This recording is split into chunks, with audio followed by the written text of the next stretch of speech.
Parler avec Romain Daubry, membre de la cellule info d'experts de Bourse Direct. Bonjour Romain. Bonjour Stéphane. Le CAC 6209 points, où est le prochain niveau de résistance ? Alors, on a trouvé un premier niveau ce matin. C'est un marché qui est extrêmement technique. C'était 6220 points sur le futur CAC 40.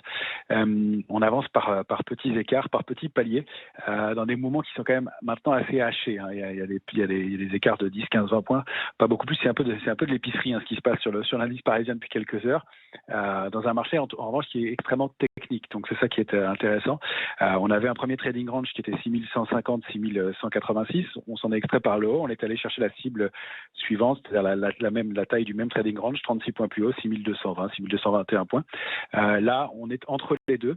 À nouveau, on essaie de trouver des intérêts. Ça devient de plus en plus difficile de payer ces niveaux de marché, surtout qu'on approche de l'échéance des marchés dérivés et qu'on commence à manquer de relais. On est dans le vert à Paris, mais c'est vraiment porté par les bons résultats de LVMH et du marché qui tire de ce côté-là. Mais on constate que c'est un peu plus pénible sur le DAX, par exemple, et qu'on se maintient tout juste à l'équilibre.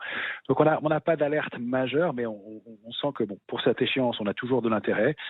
Il est maintenu. On a une position ouverte sur le futur CAC 40, un nombre de contrats sur l'échéance en cours qui est du même niveau que celle de novembre dernier, qui était pas mal déjà.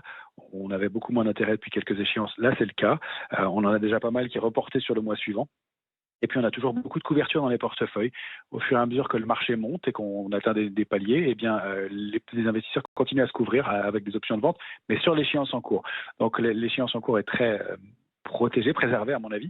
On note d'ailleurs qu'il y a une grosse position sur le prix du put 6150, ce qui nous donne un palier d'alerte intéressant. Ça pourrait être un niveau qui va être défendu, en tout cas qui va être charnière pour cette échéance de vendredi prochain. Et donc, tant qu'on est au-dessus, pas d'alerte. Pour l'instant, donc, le premier niveau, c'est donc ce 6220. Si on arrive à le dépasser, on a des extensions équivalentes et pour aller chercher pourquoi pas une zone 6246, 6257, ce serait toujours sur des considérations techniques, même si on a eu un petit peu plus de volume hier dans le mouvement de hausse. Globalement, c'est un peu ténu. On observe aussi beaucoup les indices américains pour voir leur trajectoire et voir si l'impulsion peut se poursuivre parce qu'on sent que ça sature un petit peu. Je rappelle qu'on est toujours à Paris en train de déborder une structure qui est une structure d'épuisement qui s'appelle un biseau ascendant. On s'est installé juste au-dessus aujourd'hui. Donc on sort par le haut de cette structure depuis quelques heures et la borne basse, enfin la borne haute de ce biseau, c'est 6195 points pour la séance. Donc attention, ça ce serait une première alerte si on refranchit ce niveau-là. Donc on suit les indices. En revanche, on essaye d'ouvrir un peu le scope et là où on cherche de l'intérêt, c'est par exemple sur un actif comme le pétrole où on a pris une petite position plus dynamique.